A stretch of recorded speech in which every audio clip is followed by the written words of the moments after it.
अत्यधिक धूप में रामू अपने सूखे खेत में कड़ी मेहनत करता है। पसीने से उसके कपड़े चिपक जाते हैं। उसका चेहरा गंभीर दृढ़ संकल्प से भरा होता है। सूखी धरती पर दरारें मकड़ी के जाले की तरह फैल गईं, जो रामू की आजीविका पर सूखे की निर्दयी पकड़ का एक कठोर प्रमाण है। रामू की बेताब निगाहें बेबादल आसमान की ओर उठती हैं। एक मौन प्रार्थना विशाल उदासीन विस्तार में गूंजती है। चिलचिलाती धूप में रामू निर्माण स्थल पर भारी पत्थर उठाता है। उसका शरीर पसीने से चमक रहा है। थकान उसके चेहरे पर गहरी लकीरें उकेरती है, जो उसके परिवार के लिए प्रदान करने के लिए उसके अथक परिश्रम की एक स्पष्ट याद दिलाती है। रात ढलती है और रामू एक छोटे से कमरे में एक तंग जगह ढूंढता है। अन्य थके हुए मजदूरों के साथ सन्नाटे को साझा करता है। जीवनदायिनी वर्षा के तहत रामू अपने खेत में बीज बोता है।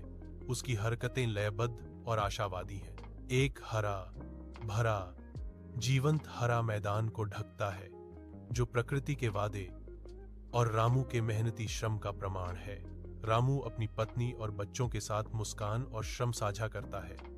साथ मिलकर वे आत्मनिर्भरता के भविष्य की ओर काम करते हैं।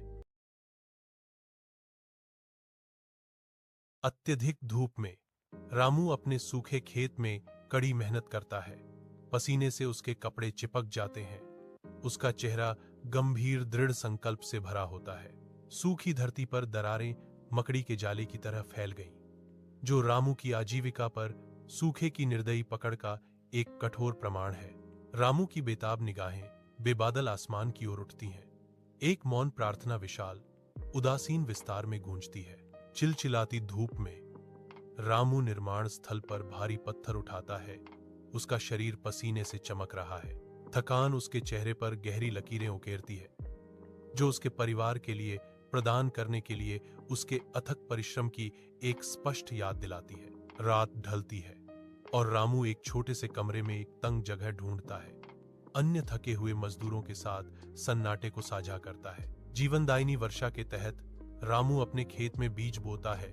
उसकी हरकतें लयबद्ध और आशावादी हैं। एक हरा भरा जीवंत हरा मैदान को ढकता है, जो प्रकृति के वादे और रामू के मेहनती श्रम का प्रमाण है। रामू अपनी पत्नी और बच्चों के साथ मुस्कान और श्रम साझा करता है। साथ मिलकर वे आत्मनिर्भरता के भविष्य की ओर काम करते हैं।